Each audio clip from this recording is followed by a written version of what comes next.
lions down. Come on. There ain't no grave gonna hold my body down. There ain't no grave, oh, gonna hold my body down.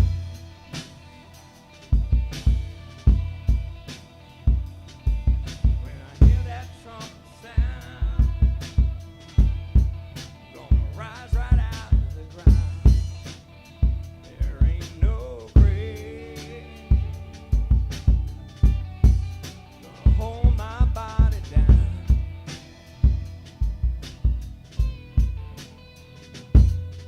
Now there was a battle, a war between death and life, and there on the tree, the Lamb of crimson brown was died.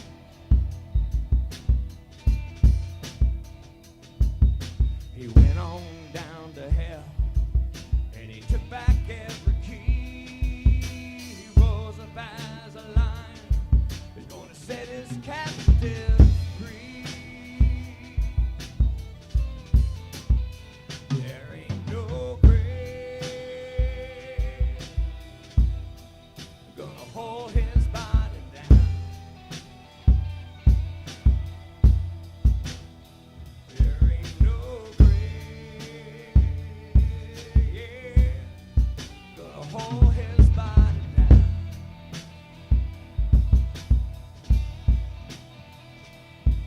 When he heard that trumpet sound, oh, rise right out of the ground. There ain't no grave gonna hold my body down. All right.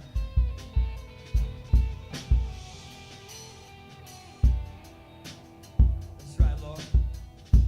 You know, Lord, when you come out, I'll be right here. I'm gonna rise out too. If you walk out of the grave, I'm walking too. If you walk out of the grave, I'm walking too. Sing it. If you walk out of the grave, I'm walking too. If you walk out of the grave, I'm walking too. Jesus, come on. If you walk out of the grave, I'm walking too. If you walk out of the grave, I'm walking too. Yeah.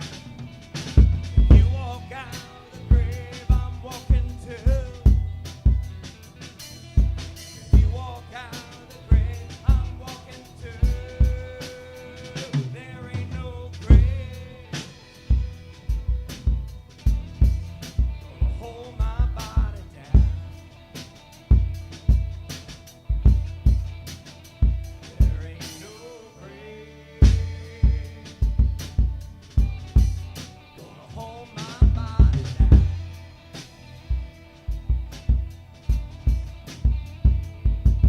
When I hear that trumpet sound, Lord, gonna rise right out of the ground. There ain't no grave gonna hold my body down. There ain't no grave. There ain't no grave, oh, gonna hold my body down. One more time, one more time. Everything you got. There ain't no grave gonna hold my body down.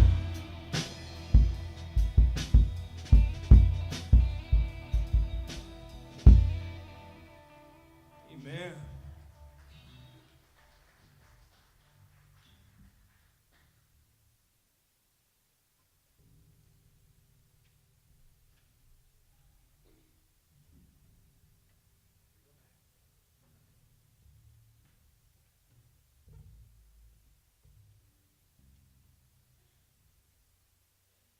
So I love this song mainly because there's such a real place that one of the thing so many of us are trying to outrun is our need for God.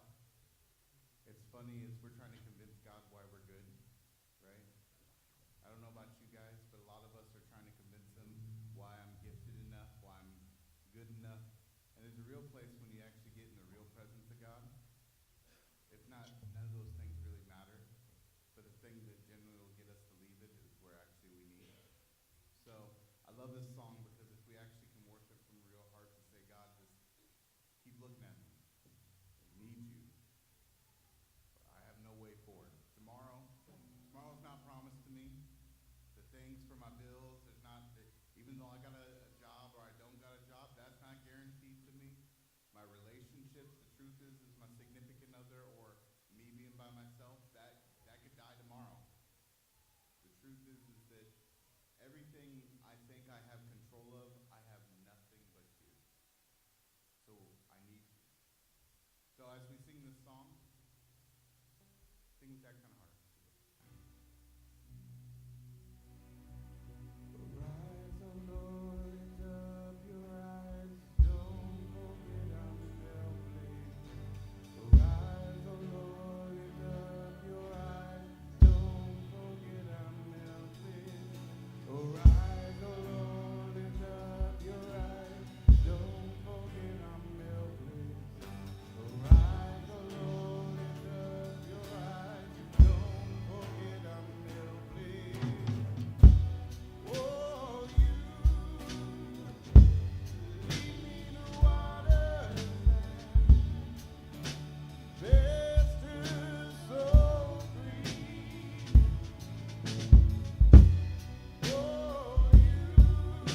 Pour out your oil and goodness and mercy for me. Rise, O Lord, lift up your eyes. Don't forget I'm helping. Rise, O Lord, lift up your eyes. Don't forget I'm helping. Rise, O Lord, lift up your eyes. Don't forget I'm helping. Rise, O Lord, lift up your eyes. Don't forget I'm helping. Rise, O Lord, lift your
Faithful, does he see me in my trouble?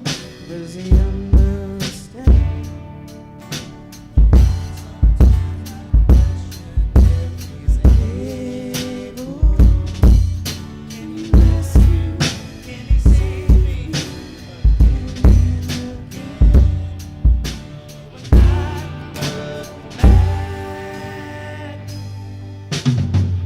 did he move every mountain? Did he part every sea? Yes, he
give it up for God, actually. I just pray your testimony of victory will be what drives us, Lord. Lord, I pray that even like, I always think it's funny, my alarm comes on every time, no matter how many times I turn it off. But I just pray we would wake up. Wake up to what it is that we've been sleeping to. And Lord, I pray your goodness would actually speak to us and continue to be the story of our lives. Pray this in your name. Amen.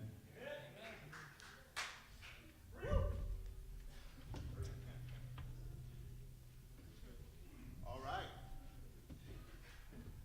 So, first things first. First things first.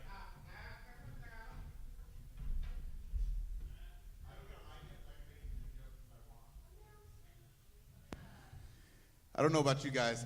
It's extremely hot in here right now.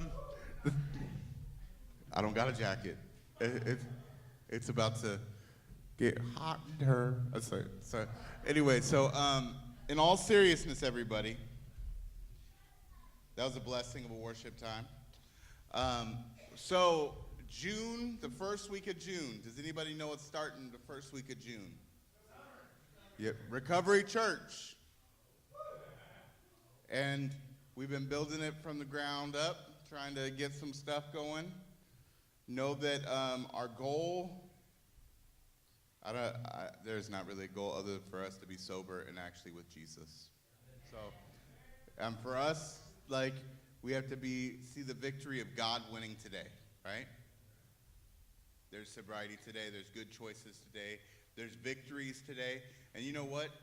You sitting here another day means that, guess what? Yep, you get to praise the Lord, and it's another day of victory. And as much as we can have judgments about all sorts of other things, you can have fear, guilt, shame about all sorts of stuff, guess what? Today you chose the right choice by being with Jesus. So let's put a hand together for that, first of all. So, other announcements are, Bowling Day got moved to May 31st. For those of you guys who love bowling, the youth are going bowling. As Justin knows, I hate bowling, so you guys won't catch me dead there. But the thing is that, like, you guys have so much fun. Jamie and Dame are running the show on that, and I'm so glad to see Jamie here. I know she doesn't like me calling her out from the stage, but this is what happens. I don't got no filter. So it's $25 for bowling, and we'll figure that out. Next slide.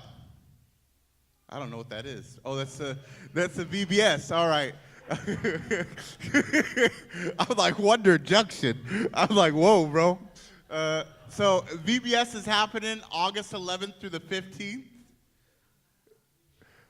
VBS is Vocational Bible School. Oh, vacation. See, I thought we were setting up for a job, y'all. If we're not having fun, we're not doing nothing. So make sure that we will need lots of volunteers. We're going to need lots of help with that. It's our chance, especially for the next generation, to love the community. And so it's not something we take lightly. We want it to be actually, even though, like, there's all sorts of ideas of what that looks like for vocational Bible school. I don't know why I think it's vocational. Some of y'all need a job, that's why. I just took it. I'm just playing around. But anyways, I think there's a real place that it becomes this place that people think doesn't actually have an impact, but it's a place you get to love people who don't necessarily, either A, they don't got that family unit, or B, they wouldn't necessarily get the seats in the way that we get to just spend day with them, get to spend time with them, get to have fun with them, and show them Jesus and maybe a chance they might never get again. Okay, next slide. Men's retreat. I would tell you, try and sign up and reserve your spots, because I think I'm already announcing something, but like, it's the 22nd through the 24th. Us guys are going to get together, talk about Jesus. I know the women's retreat. What date's the women's retreat? Ooh, shoot. See, they're on top of it.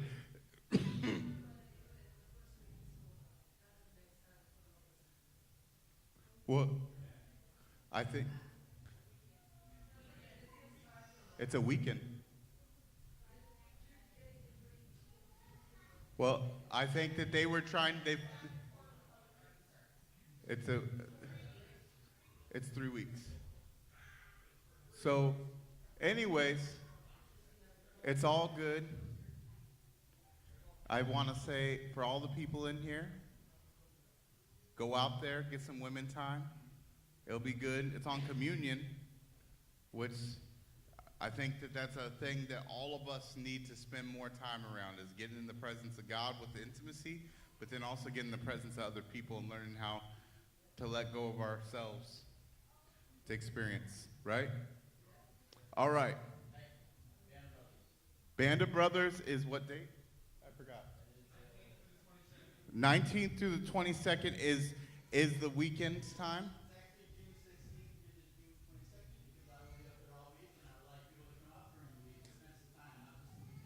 Justin is one of the guys running Band of Brothers this year. Say that again. Say it again. Representing this church. Yes, sir. Give him a whoop whoop. All right. So it's the whole week. If you can make it up during the week but can't make it during the weekend, guess what? Show up. People are just going to spend some time. It is an only male event. So, ladies, I'm sorry. But anyways, trust me, there's lots of farts there. So Life City Church Rooted Communities is a place we do community with each other. They happen every night of the week, mostly. And if you have questions, talk to Jordan, Jonathan, or anybody you know who leads a group or goes to a group. Sambo raised his hand. You saw that? Sambo says you can talk to me about it. So let's go and give Sambo.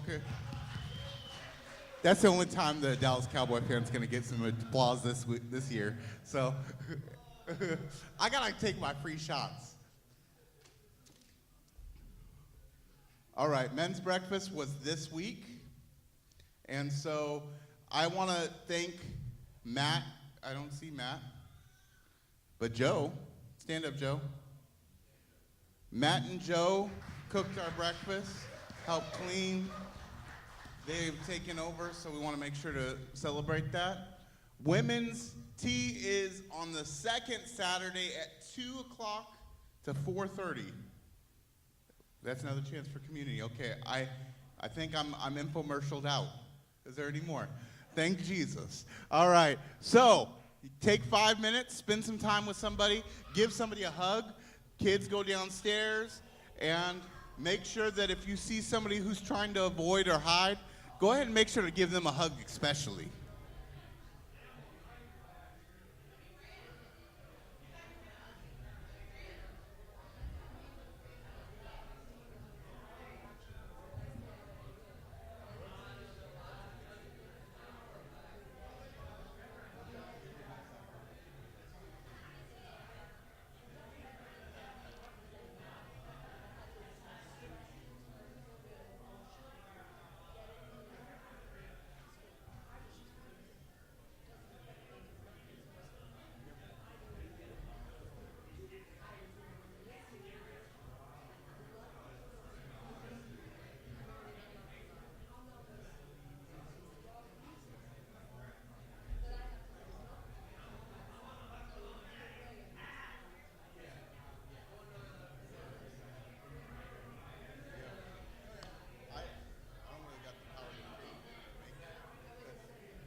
All right, everybody. All right, let's find our seats. Okay, I want y'all shake it out for a second, find a seat. You know, we've been in this series called Between Us. Go ahead and you can put the first slide up there. And do you guys know, like as we've been talking about it, the way that we interact with each other is a direct reflection of the way that we interact with God. And the truth is, if I'm struggling to receive, commitment was what we talked about last week as a trait. How many of you guys actually followed through with the exercise? That's cool. Hey, did you guys experience positive experiences doing it? It's all good. And it's all good. The thing is the only goal is, it's amazing how much your presence showing up for another person. Just simply, it's not, I think that sometimes we do want somebody to rescue us. I also think on the opposite side, there's real places that we don't even want to be fixed. But there's a real place that, like, we just want somebody there with us to go through the journey, right? And the power of actually kind of just consistently trying to do these things, we should continue to try and grow that as a family. Because the truth is that Jesus shows up consistently for us, directing us, meeting our needs, calling us forward, continuing even in this place daily to have different experiences. This week we're going to be actually talking about encouragement. But I want us to really think, who knows what that art on the screen is?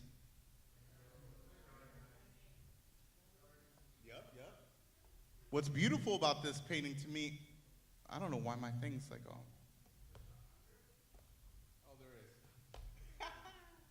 there is. So I forgot I put it under. I was like, man, why is this not working? So when we talk about this piece of art, did it just get thrown together?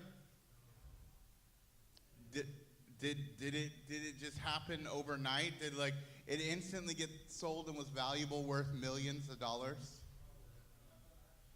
He had to die first. Isn't that crazy? The thing is there a real place that you guys recognize that actually there's pieces of art that are being made by the actions we're doing in people's lives all the time? And there's a place where we have to see that actually our actions actually do matter. And one of the biggest ones that I think that God does is he encourages us. If you guys remember Between Us, there's really three major interdependent communications he does, right? Commitment, say it back to me, commitment, encouragement, and conflict. The thing is that generally us as people are really good at one of them, suck at one of them, and we're okay at the other one. I think that it's just a reality. Anybody who's actually been through the process of talking through these with me, you'll realize really quickly, oh, I thought I was good at this, I'm just really good at pretending. And we have to see that actually, especially with encouragement, I think there's some really great encouragers here, but I think encouragement has specific purposes and places in our lives.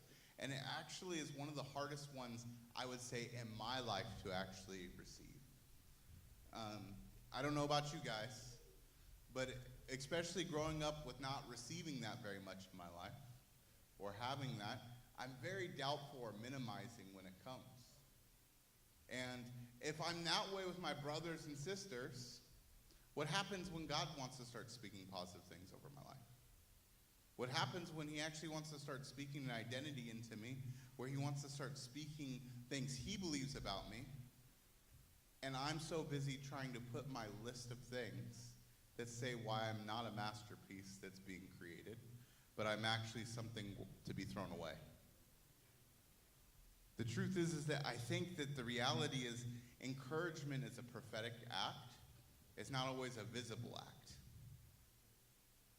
Because the truth is that one of the things I want us to be challenged today, to think about as we're trying to raise up people to fight the battle to continue to encounter Jesus. We're not trying to comfort people into trash cans. I know that's an offensive way to put it. Next slide real quick. Before I go into that, I'm leaving that up there. I want you to know that I personally, this is my stance on encouragement. It doesn't mean it's the perfect stance on encouragement, but this is my stance on encouragement, and I really want us to sit with it and really take it serious. I don't believe encouragement is fluff. You pointing out the good things about a person's clothing that day or these different things, there may be moments that's encouragement, but the thing is that's not it's not meant to be a side dish. It's not meant to be just something I speckle conversation with to be liked more. It's not emotional decoration. I think that a lot of times we use encouragement as makeup when we really feel ugly. But encouragement is actually the fuel that paints pictures. It allows us to reach out and say, I'm really in need. And for somebody to actually be able to give us what we need, or God to give us what we need, so we can continue to face forward with the battle that's ahead of us. Most people don't walk around over-encouraged. If we're being really honest, with the definition I just gave of encouragement, there's a lot of people who are over nicety sometimes, right? How many of us hate those conversations where we know it's really not going to go anywhere and the person really isn't going to do nothing about it? But they're just like, oh, you know what? I love you. You know what? Bro, look at those shoes. They're awesome. You know, but then they don't even know that you're actually struggling that day. They don't even know that you barely even crawled into the room. The truth is that what we have to fight to see is that we are not an over-encouraged people, but we actually walk around as over-criticized people. And our biggest critic is not living outside of us. He's living, or she's living, inside of us.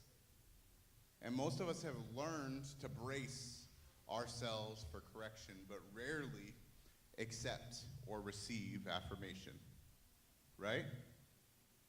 So when we talk about the church, we become even more skilled at evaluation of what a situation's going to be. What is this going to call for me? When am I going to be valuable? When is this going to be right? What's going to be the good choice? Where do I deserve edification? And where am I not good enough yet to deserve edification?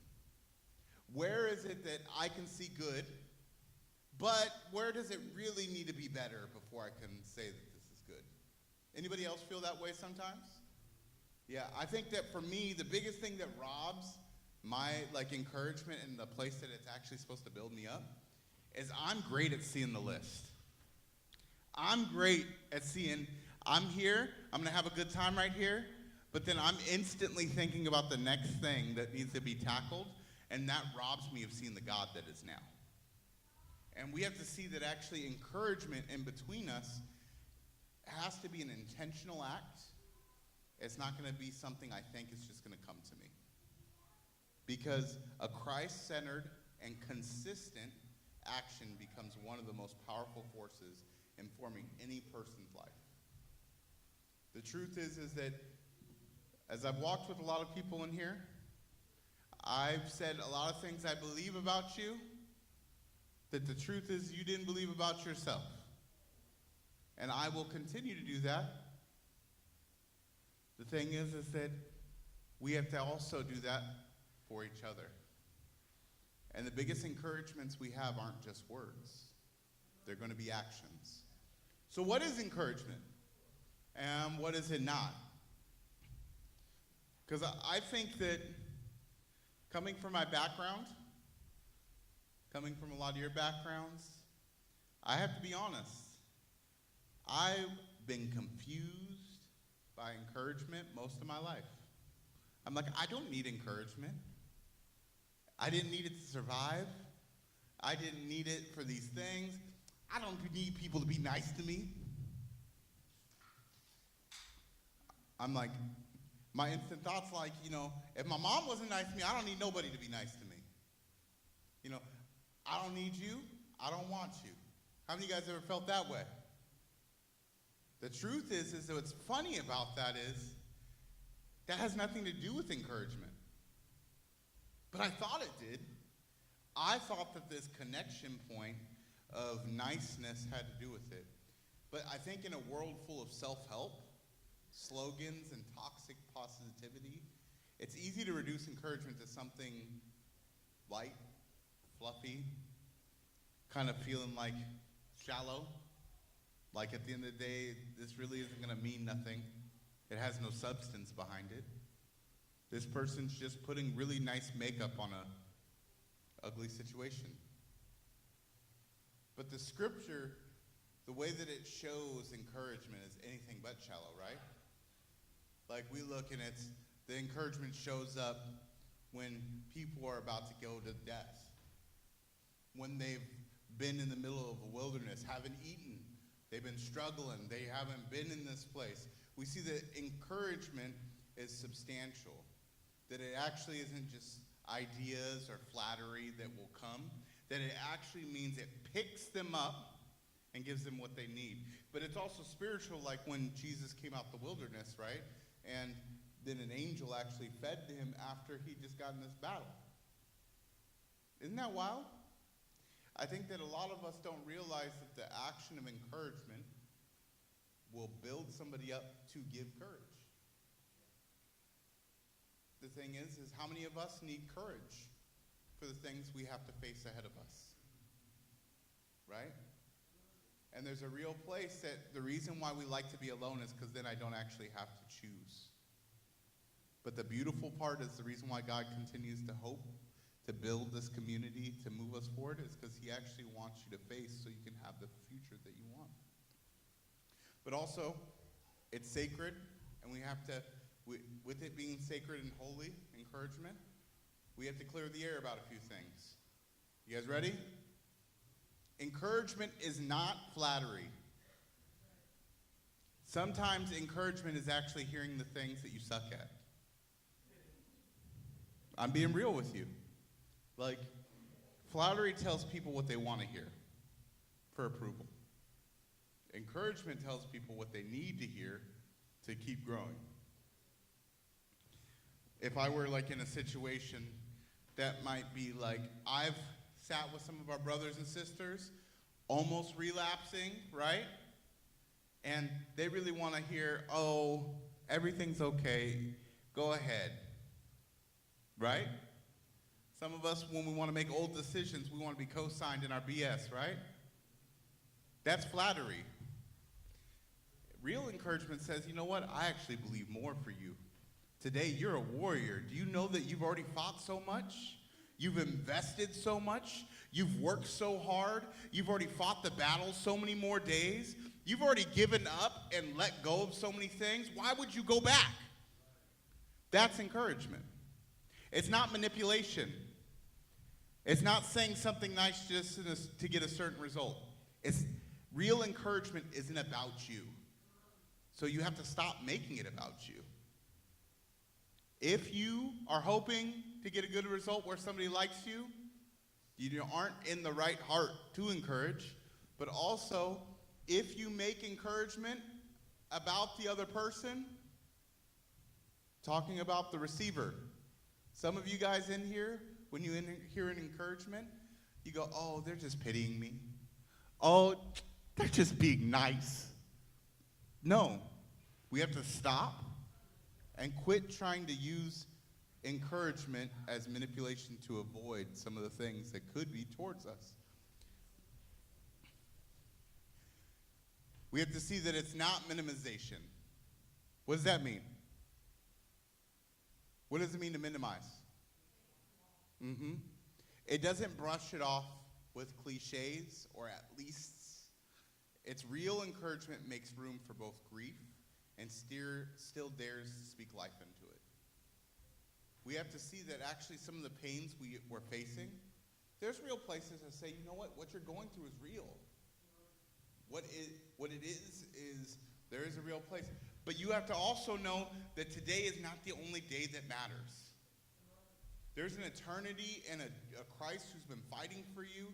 There's a place that is still at work for you. There is a place that God is actually, he believes more for you. You may feel defeated today. You may feel alone today. But that is not the word that's going to get the last victory over our life. We have to actually see that there is a place that our circumstances aren't the greatest victory. And there's real places for us to face that. It's not a personality trait. It's not reserved for extroverts, guys. It's not naturally expressed either. You know, there's some people who are a little more gifted at doing it, at encouraging, but it's a discipline of the Spirit. It's one that I have to willfully continue to see that is not a personality type, that actually my call as a Christ follower is to continue to build up the body and carry the people behind me. You know, if I see, for instance, if I saw Joshua struggling today, even though I might not do it in front of everybody, when he goes away, I might have to I'm going to hit him up. It's my job. It's our job. We become conviction centers that are supposed to build each other up, to give each other the courage to keep facing. But we have to learn that as a body, because part of the reason why you want to know why it's so easy to walk away and let it be somebody else's job is because you've lived your life thrown away and separate and expecting yourself to get through it. So you think that's the expectation of Jesus. And you think that's the expectation of what we're supposed to do. But actually, as our body, and what I believe the scripture tells us, is that it's actually our job to be conviction centers that see a problem and become Jesus to it. Is it just my job to do that? It's everyone in here's job. And it's my job to tell Melinda how it's her job to do it. But also the last thing I want to say that it's not occasional. Encouragement isn't a random act of kindness. It's a consistent action forward of kindness. And the reason why, how many of you guys have received encouragement from me that you didn't believe? Right? Yeah. You didn't believe whatever kindness I said about you, that you got to face who you are, what you're going to be able to do, whatever that thing is. Isn't it interesting, because of our hurt, we automatically write off specific things just because of what we think, that we don't even hear the positive message. It automatically transforms to a negative message in us because we interpret it the ways that we've already experienced it. So it has to be a consistent action forward, because the person has to keep coming back to the table to hear the same behavior, or else they won't actually receive it. You're like, I've had steak before. Well, then here's some steak. Yeah, but what's funny is we go, I've had steak, somebody hands us a steak. I'm like, yo. Come on, eat the steak. And she's like, I ate the steak. But the reality is we have to see that it's not an occasional act, because if we really want somebody to do that for them, not because of us, we can't get tired of the kindness. We have to do like Jesus and continue to steward it forward. So encouragement is calling out what God is doing in someone's life, even when they can't see it. It's reminding people who they are when fear, shame, or failure tries to redefine them. Encouragement is speaking with intentionality, not just reacting emotionally. Encouragement is creating emotionally safe through consistent presence and life-giving actions and words. Encouragement is being a steady voice when all other voices fall silent. Encouragement is not hype. It's hope. It doesn't puff up, it builds up. In fact, sometimes encouragement will deflate you to inflate you. It doesn't dismiss reality, it actually anchors it to a greater one.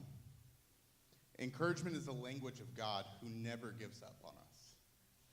And when we practice it faithfully, we join him in pulling people out of their despair and out of brokenness of identity and cycles, and we say there's something greater. Because what's crazy is this world thinks hope is a luxury that someday will get to you. But actually, hope is oxygen to keep you growing and staying alive. The truth is, we wonder why things are dying in us. It's because we're not breathing in the oxygen we actually need. And encouragement is how we deliver it. Next slide, please. You guys following me so far? Am I talking to myself up in here? Because this was a sermon to me too. All right, we're going to go to Hebrews chapter 10. Hebrews chapter 10, verse 24 through 25.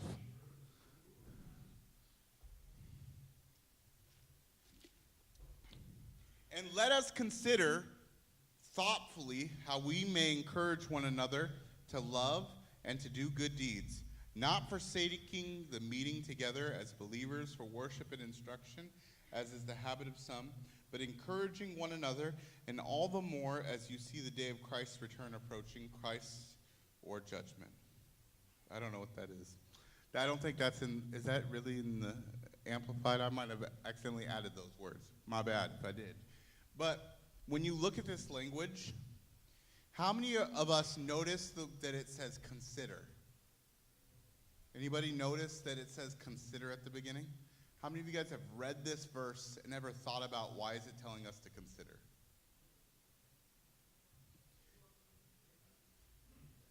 Say it again. Want us to deeply consider it. I would personally be intentional.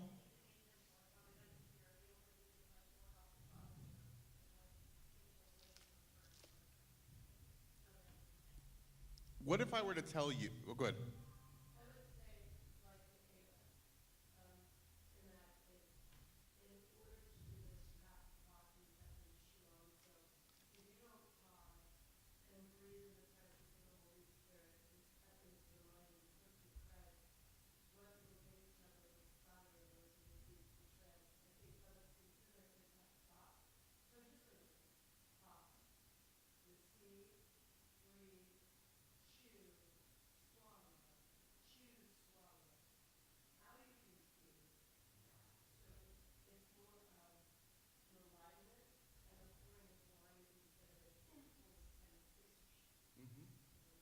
Yeah.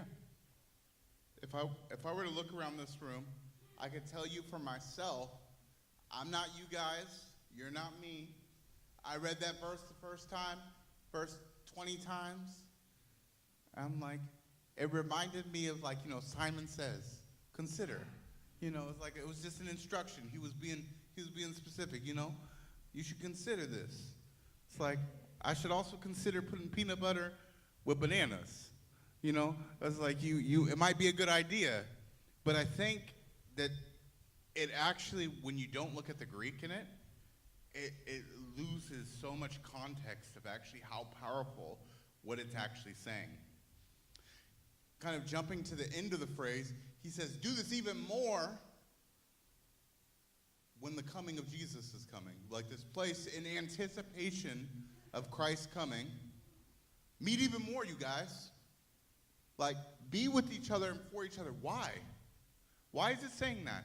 It's saying that because as we continue to go on this war of battle, this place that is continually in struggle, we have to see that there's things that are constantly trying to get me distracted, constantly trying to get me off the path, that's trying to constantly get me listening to these other voices, these other ideas, these other things, and ultimately it gets me in a tailspin of negativity. And the last thing I see during that is how Christ is coming. I lose sight of the Christ who is moving and active and is faithful. And because of that, ultimately, I can become hard-hearted. So what he's saying is, let us consider. Okay, well, what does that mean?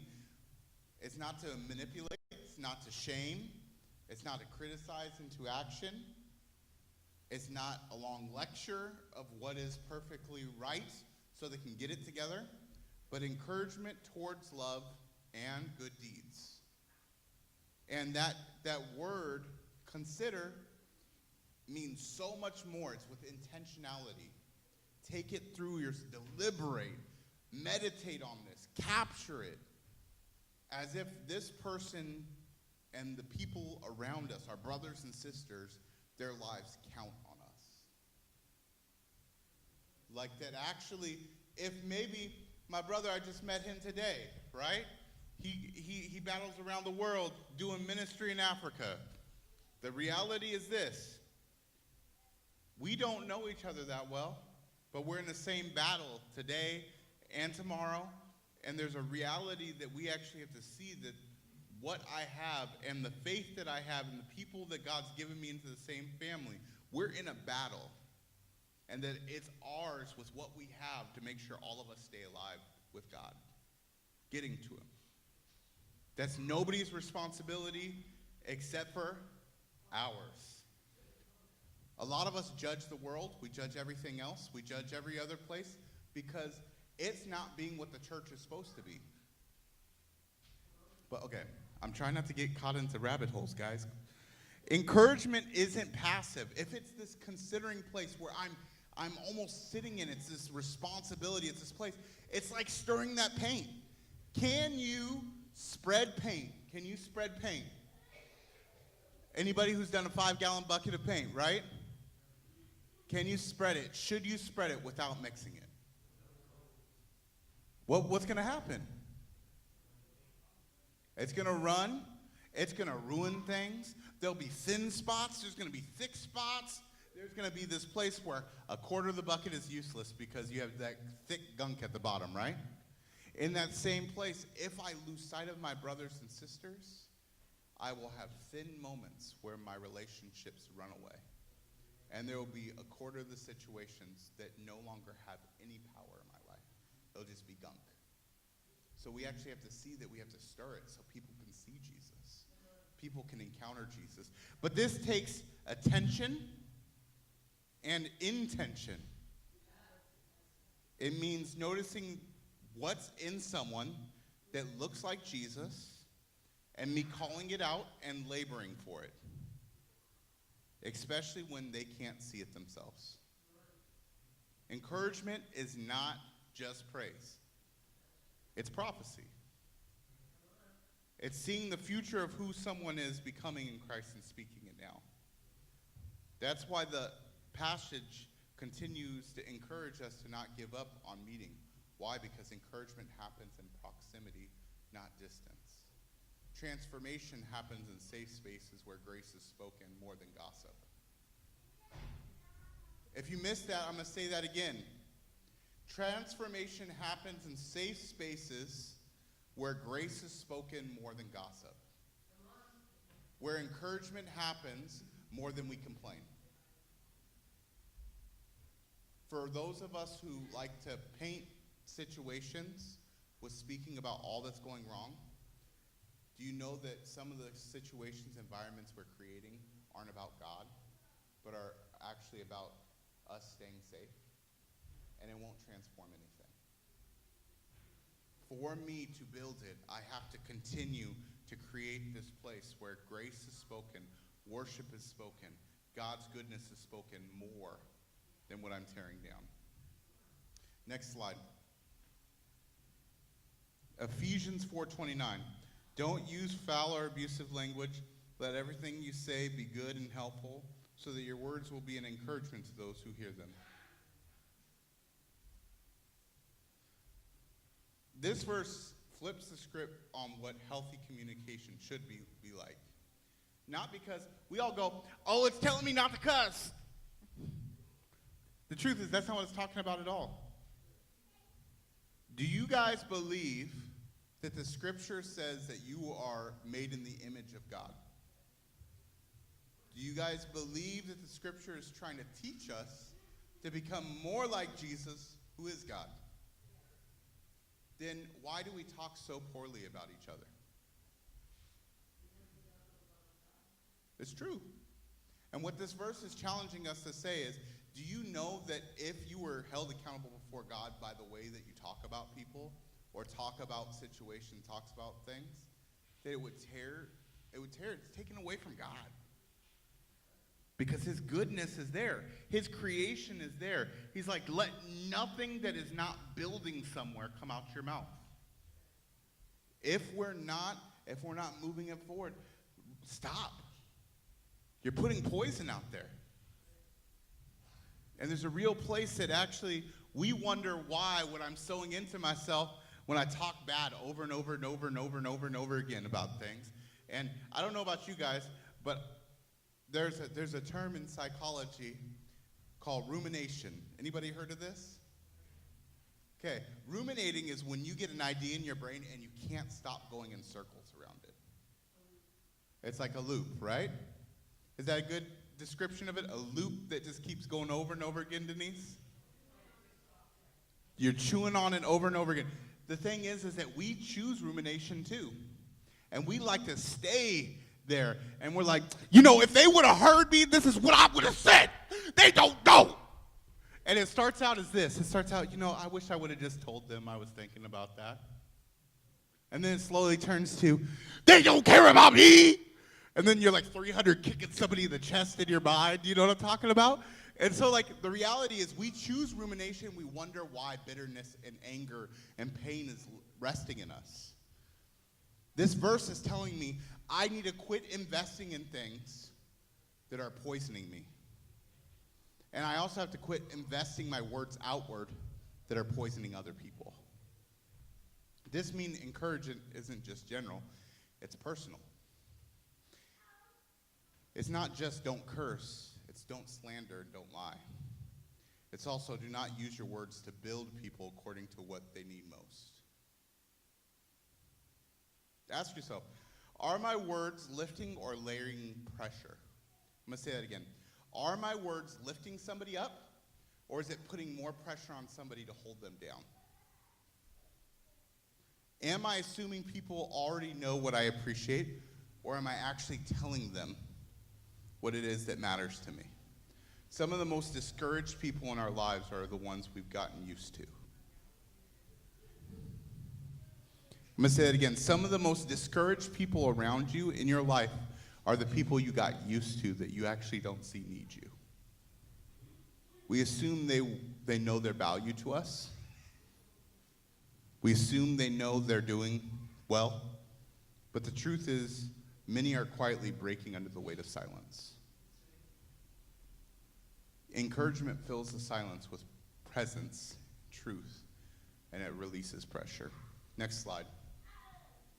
One of the things I'm really going to challenge us, I hope you feel it. I'm hoping you feel it in what I'm trying to say. I want a culture of encouragement. I want a culture where these different communication styles are important. So when we read Thessalonians 5:11, it says, so encourage each other and build each other up just as you are already doing. The truth is it's saying, I actually, even if I do it one time, I need to be looking to constantly build this place where I'm looking for where I can lift my brothers and sisters up. Paul's writing to a church that's facing difficulty. They're struggling. There's misunderstanding. There's persecution. He doesn't just say, hey, hang in there, guys. He says, keep encouraging. Keep moving, keep building, keep fighting, keep going. Don't give up. And there's a place that for our culture, we actually have to be able to build each other up, to actually pep each other up, to get each other into the fight. Because the truth is, I don't know about you, is there mornings and days that you're really struggling? I'm going to be honest with you. I'm a pastor. And there is many days that it goes by when it feels like nobody gives a damn. In fact, it feels like most people don't like me. I'm going to be honest with you. There's some days that are like that because all I hear sometimes is the bad stuff. The thing is, if that's me, and I'm supposed to be in the presence of God every day, some days, it's a little harder. We have to be honest. Looking around this room, I know that there's other people in here who haven't spent more than a day in the last month with God. And we have to be honest why we feel so discouraged and feel alone and feel like there's people who don't really like us or feeling for us. But the reality is our heart has to see that God's pouring it out, and we have to get in his presence and sow it in. But we also need a culture that is constantly sowing this around, stirring it, moving it. Because Paul's not saying to just hang in there, so we shouldn't either. Yep. And this isn't just a moment, it's a model that we actually have to live from.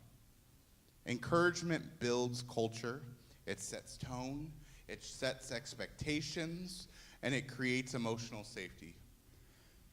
People will not grow if they do not feel safe or trusted. They won't heal if all they feel is attacked.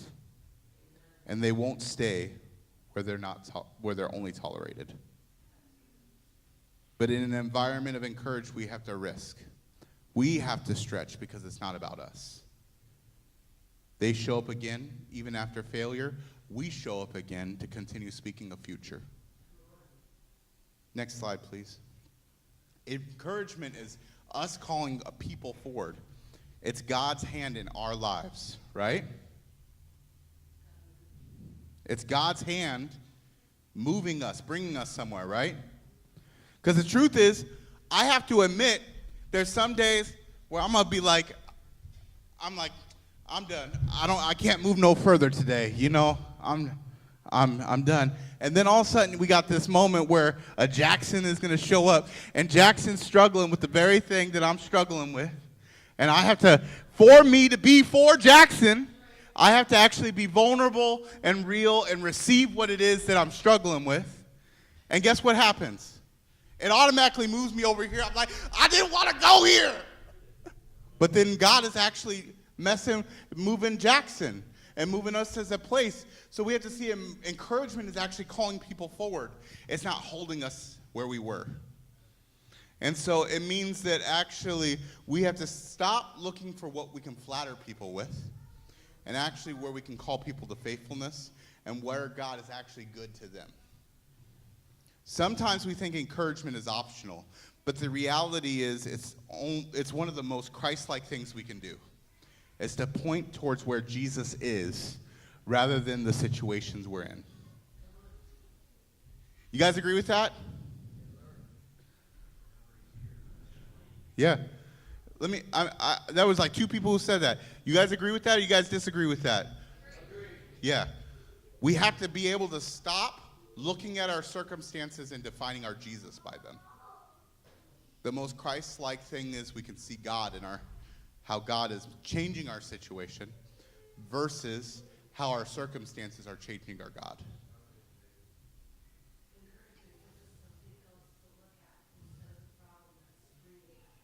Yep. See, Jesus was a master encourager, right? He called Peter the rock, yet Peter was unstable. He called the woman with the issue of blood. You know what he called her? He called her daughter when she was thrown away. He told the thief on the cross, today you will be with me in paradise. He was afraid that he was just too dirty to even be next to Jesus. How many of us can actually let Jesus speak those identities in those places over us before our performances match it? He called people forward before they had it all together. And he invites us to do the same thing. And the truth is that what he did was he walked beside them, he picked them up, and you know what? They were going to fall over and over and over and over again. That's what we see through the whole New Testament. And he continued to give them grace. If we're being honest with our walks in this room today, the truth is, I promise you, you've spent more time off your feet walking towards Jesus than actually on your feet sprinting towards Jesus. And it never changed Jesus' heart towards you to continue to pick you up, love you, speak what he sees about you, what he hopes, the goodness that's for you, the places that he's continuing to meet you, the goodness he has for you. So why does our hearts not reflect that sometimes? So I really want to see us change this to see that if Jesus is inviting these people and speaking and caring and walking and carrying people around us so that we can see what's for us, how do we actually do that? And then how do I stay still enough and shut up long enough to receive it? Because part of the reasons why some of you guys in here, including me, you guys, we don't receive it is because we're so busy to fill the next sentence in with what we think about it. What if what you think about it doesn't matter?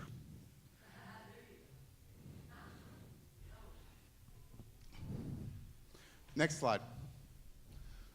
So, take a picture of this. I want you to spend some time in your own time with God. Just take some time. Take some time and just give whatever was spoke to you today to God. Talk with him. I promise you, if you actually invite God and you share something, and you just sat there, just be quiet for even 5 minutes, I promise you something's going to happen. So, participate with the encouragement. Number one, who in my life needs to hear that they matter? The second question that's part of that is, who have I grown silent towards or taken for granted?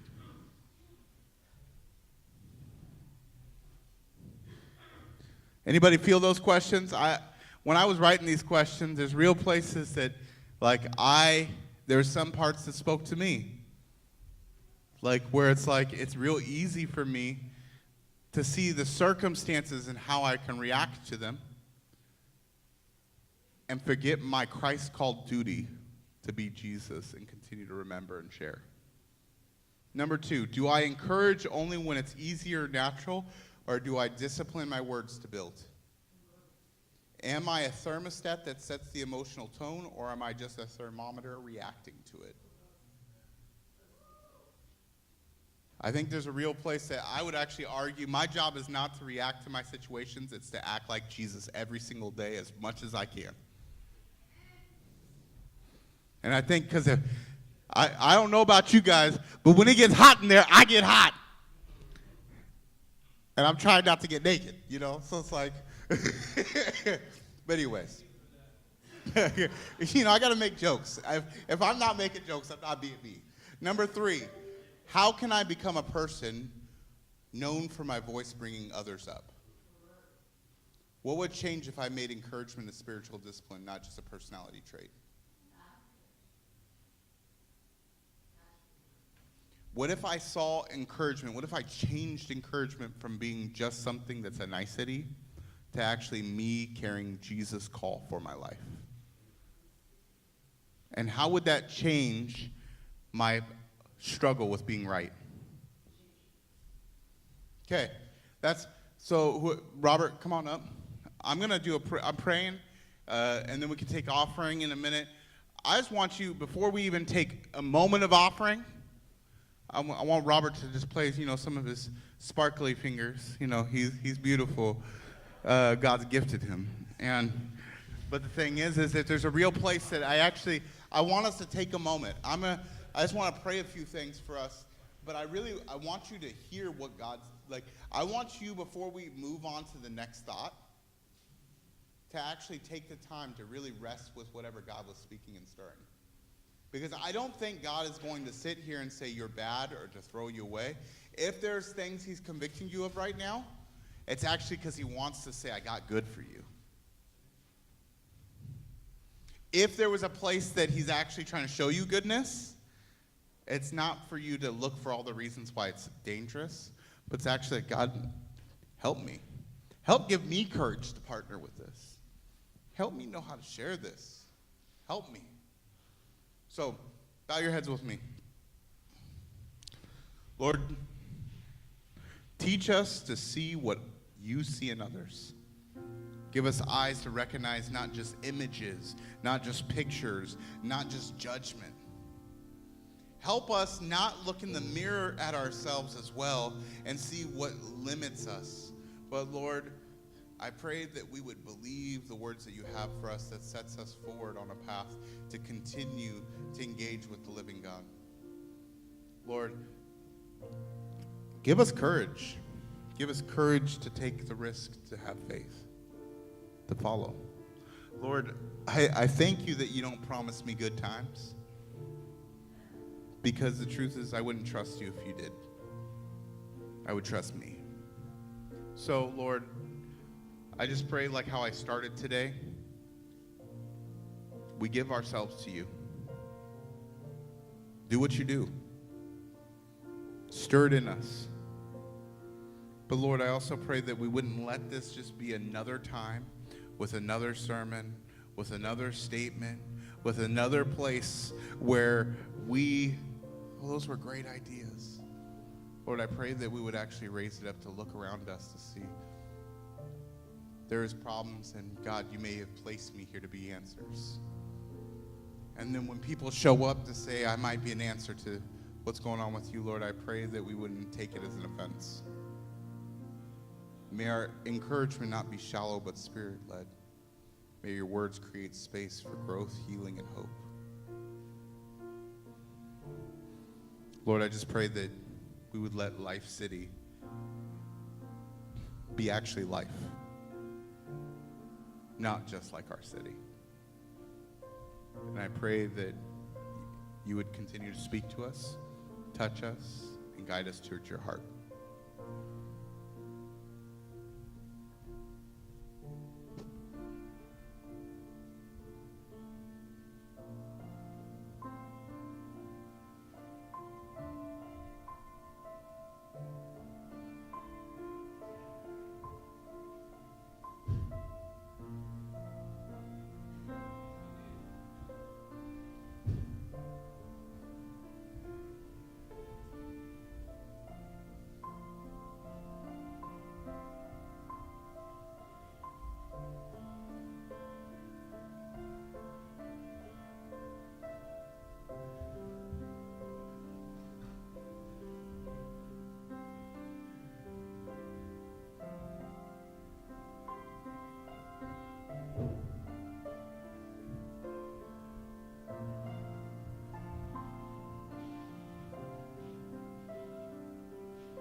So as you go this week and you do that homework, find one person. I'm only asking you to do one person. I think the walk of God is actually, we're supposed to do it at least daily. The thing is that find one person this week that you're actually going to hear them and that you're actually going to share God's heart of where he sees things are going, to give them courage, not to give your opinions. All right. Bless you guys. I'll see you guys next week. We will be here tonight with Jordan. All right. Peace.